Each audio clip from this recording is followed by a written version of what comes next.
Mga geographic miniature ibinida ng mga estudyante ng isang kolehiyo sa San Carlos City, Pangasinan. Silipin sa report ni Jasmine Gabriel Galban ng GMA Regional TV, 1 North Central Luzon.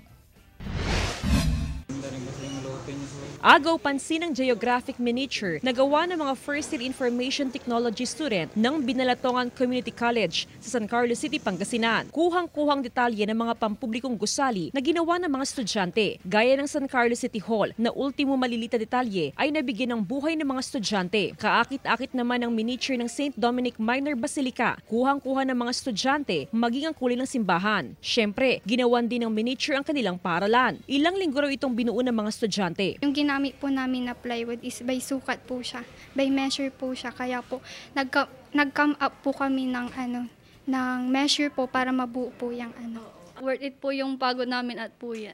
Yung mga ganito sa math kasi na-apply nila yung natutunan nila lalo na sa geometry na topic nila sa akin. So every detailed ng miniature kailangan makuha nila yung tamang sukat. Malaking bagay raw para sa BCC ang pagpapakitang husay ng mga estudyante. Sumasalamin daw kasi ito sa talento ng mga estudyanteng unti-unting nililinang sa loob ng kanilang silid-aralan. Alam mo, nakaka-proud.